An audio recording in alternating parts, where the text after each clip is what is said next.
Yo, it's your boy Willet. Long time no see. On lunch break at the job. Wanted to come and talk a little bit of Raiders football because it's been a hot minute. But we actually do have some headlines for the Raiders, or at least they relate to the Raiders. So the first one came out yesterday that Stephon Diggs was actually taking digs, pun intended, at wide receivers. He posted on social media, I believe his YouTube, that he is the best number two wide receiver out of any wide receivers, that are, the second wide receiver on the team. Basically, he knows he's better than them all, and basically was kind of putting his word out there of why, basically like trying to get, himself some clout, I guess you can say, because he's still an unsigned free agent.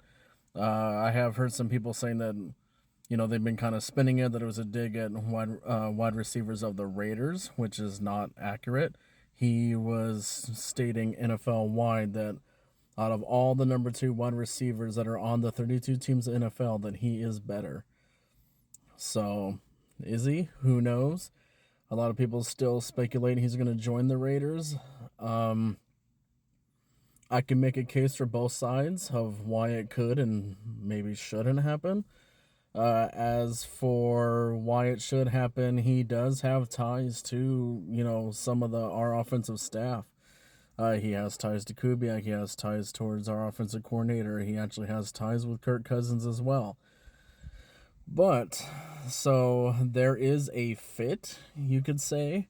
But I would say my case for why he shouldn't and why I wouldn't personally sign him is because he does tend to bring, attention and drama to a team that you don't want. I mean, making digs like this on social media when you're not even on a team, imagine what he would be like in Las Vegas. If he's already distracted and making comments online, I can't even imagine the trouble he would get himself into in Las Vegas. And so you don't want to do that to this young football team. You really don't.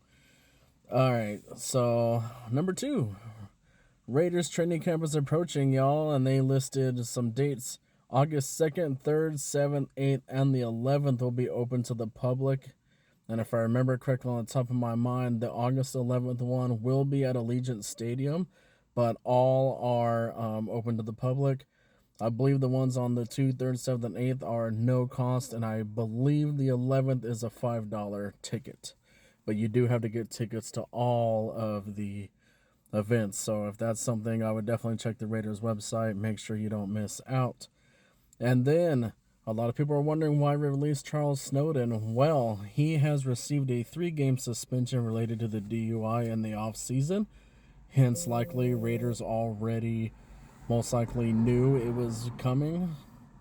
And so they just got ahead of the bullet and they released him. So he is allowed to practice through all the OTAs and off-season workouts, but then as soon as I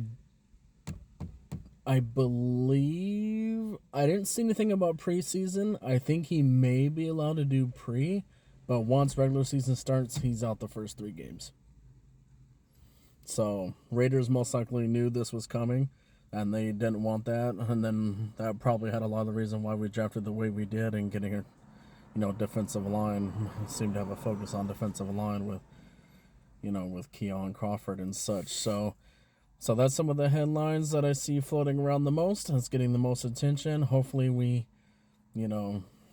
things should start ramping up, hopefully around the Raiders.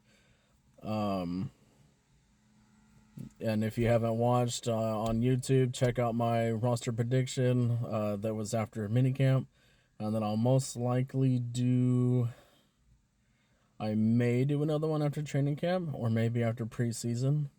Probably after preseason, actually, and see how things are looking and how I think the roster shapes up. But thank you for tuning in. Make sure you follow and like wherever you're watching this. Support your boy. I know I'm not in the Will at the Farrell get up right now. This is the unfarrell, besides my beard. It's Farrell. But anywho, thank you for tuning in. Thank you so much. Have a good one. Stay Farrell.